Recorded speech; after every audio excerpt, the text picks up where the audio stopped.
नमस्कार, मैं हूं सुनील मौर्य और आप देख रहे हैं अपना सबसे फेवरेट साइबर क्राइम शो। आज हम बात करने जा रहे हैं क्यूआर कोड से होने वाले फ्रॉड के बारे में। एक ऐसा फ्रॉड जो आजकल सबसे ज्यादा हो रहा है, खूब लोगों को शिकार बनाया जा रहा है। कभी OLX पर विज्ञापन देकर, तो कभी फोन करते हुए खुद को दोस्त या कोई रिश्तेदार बताकर पैसे भेजने के नाम पर। यानी इसमें एक बात कॉमन है कि साइबर क्रिमिनल आजकल ये कहते हैं कि हम आपके अकाउंट में पैसा भेजना चाह रहे हैं, या फिर किसी दोस्त के जरिए हमारे पास अकाउंट नहीं है और आपके अकाउंट में हम पैसे भिजवा देंगे। तो जाहिर सी बात है, आप कहीं ना कहीं इस लालच में आ जाते हैं कि चलो पैसा तो हमारे ही अकाउंट में आना है, तो क्या बुराई है।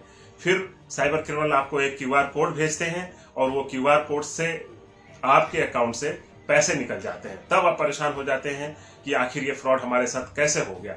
आप खुद सोचिए कि आप ऑनलाइन पेमेंट करते हैं, किसी दुकान पे जाते हैं और दुकानदार आपको एक क्यूआर कोड देता है, उसे आप स्कैन करते हैं, तो क्या होता है। जब आप उसे स्कैन करते हैं तो आपके अकाउंट से वो पैसे दुकानदार के अकाउंट में जाते हैं। क्या कभी आपने देखा है कि दुकानदार पेमेंट लेने के लिए कोई पासवर्ड डाल रहा है, फिर अपना मोबाइल चेक कर रहा है, या फिर कहता है कि नहीं जी आप अपना अकाउंट नंबर दीजिए। कुछ नहीं, वो अपना क्यूआर कोड आपको दिखा देता है, आप स्कैन करके खुद ही अकाउंट में ट्रांसफर करते हैं।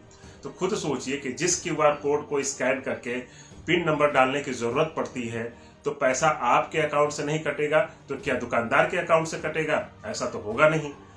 इसीलिए जब कभी कोई साइबर क्रिमिनल आपको क्यूआर कोड भेजता है तो आप उसे क्यों स्कैन करते हैं? जाहिर सी बात है, जब स्कैन करेंगे तो आपके ही अकाउंट से पैसे कटेंगे। तो इस तरीके को आप एकदम देसी भाषा में समझ लीजिए कि जब आपके अकाउंट में पैसे मंगाने हो तो आपको कुछ भी करने की जरूरत नहीं पड़ती है। आपको क्यूआर कोड स्कैन करने की जरूरत नहीं पड़ती है।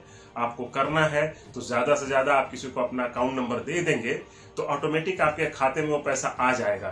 फिर आपके पास मैसेज अलर्ट आ जाएगा, वो नोटिफिकेशन के नाम पर, या फिर उसको क्यूआर कोड स्कैन करिए, या फिर आप पिन नंबर डालिए। ये सब करने की जरूरत ही नहीं है।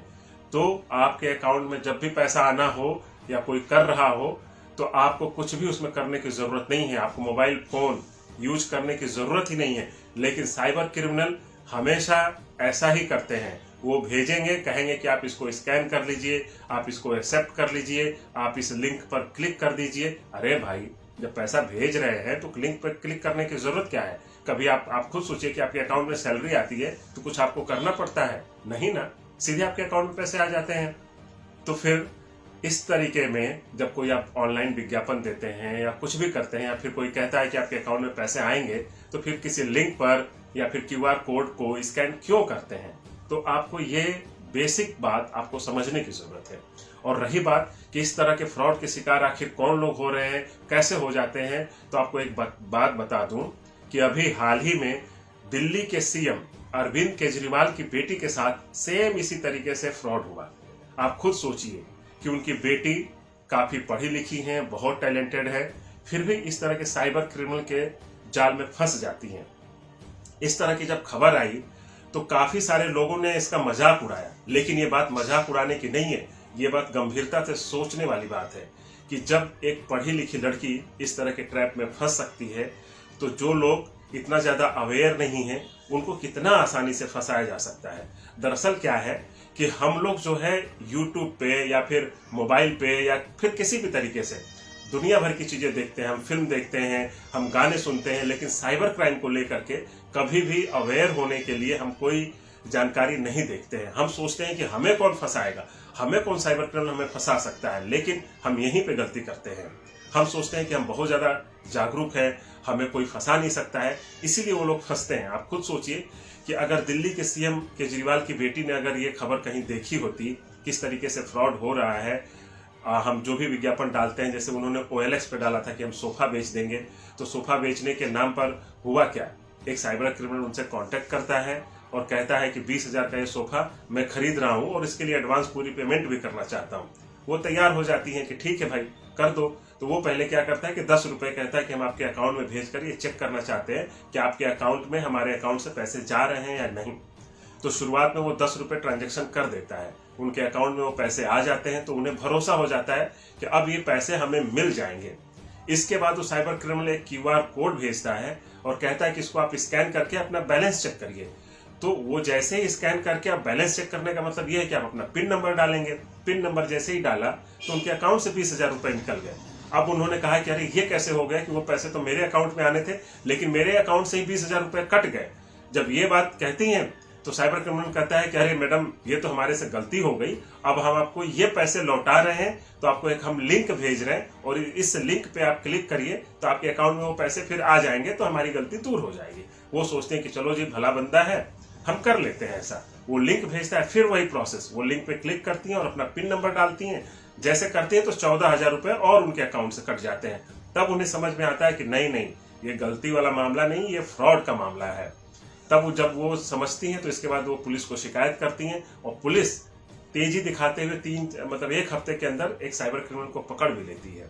तो आप खुद सोचिए कि वो साइबर क्रिमिनल पहले QR कोड भेजता है और फिर एक लिंक भेजता है और उसको क्लिक करना पड़ता है। तो यानी कि कहीं ना कहीं हर दोनों घटनाओं में, दोनों बार में उन्हें QR कोड स्कैन करना पड़ा और लिंक भी क्लिक करना पड़ा, तब जाके तो सीधी सी बात है उनके अकाउंट में पैसे आने ही नहीं थे, उनके अकाउंट से तो पैसे कटने थे।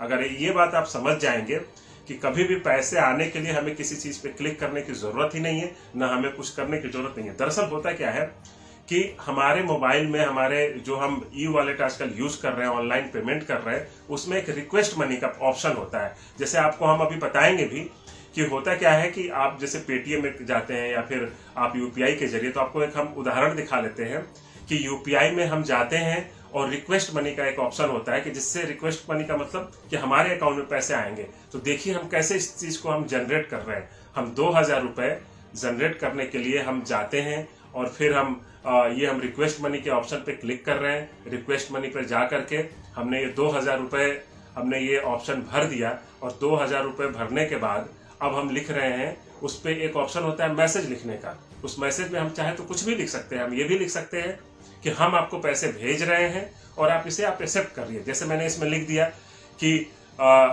हम send 2,000 rupees in your account, please receive. अब ये मैसेज लिख करके अब हम शेयर कर देते हैं आपके व्हाट्सएप पे। इस तरीके से, जैसे मैंने उदाहरण के लिए ये आपको दिखा रहे हैं कि इस तरीके से हमने एक QR कोड जनरेट किया और ये आपको हमने व्हाट्सएप पे भेज दिया।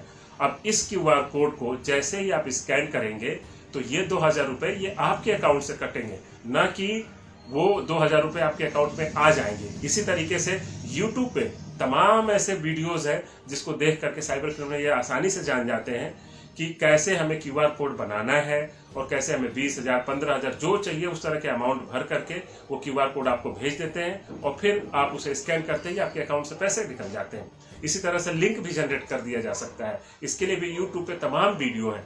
इसीलिए जो साइबर क्रिमिनल है, खुद सोचिए कि बहुत सारे साइबर क्रिमिनल तो 5वीं फेल हैं या 10वीं तक भी नहीं पढ़े, लेकिन वो IITian बड़े बड़े पढ़े लिखे MBA कर चुके लड़कों को, लड़कियों को, उनको बेवकूफ बना दे रहे हैं। तो आखिर ये कैसे हो रहा है?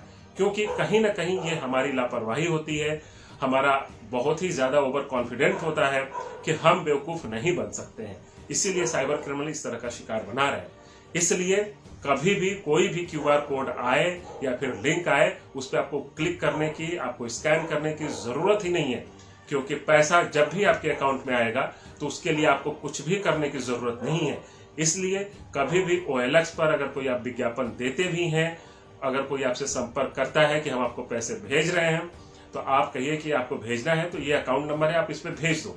उसके लिए आपको कुछ क्लिक करने की जरूरत नहीं है, ना ही स्कैन करने की जरूरत है। अगर आपने ये बात समझ लिया तो फिर आपके साथ कभी फ्रॉड नहीं होगा। या फिर आप ये भी कह सकते हैं कि वो जब पैसा, क्योंकि आपको सामान लेने आना ही पड़ेगा मेरे पास, तो उस समय हम कैश ले लेंगे। जब भी आप इस तरह का उसे ऑप्शन देंगे, वो कभी भी आपके पास, आपके साथ फिर दोबारा बातचीत नहीं करेगा, क्योंकि साइबर क्रिमिनल उसे सब कुछ आपसे फोन के जरिए ही या फिर इंटरनेट के जरिए ही संपर्क करना है और आपको ठगी का शिकार बनाना है।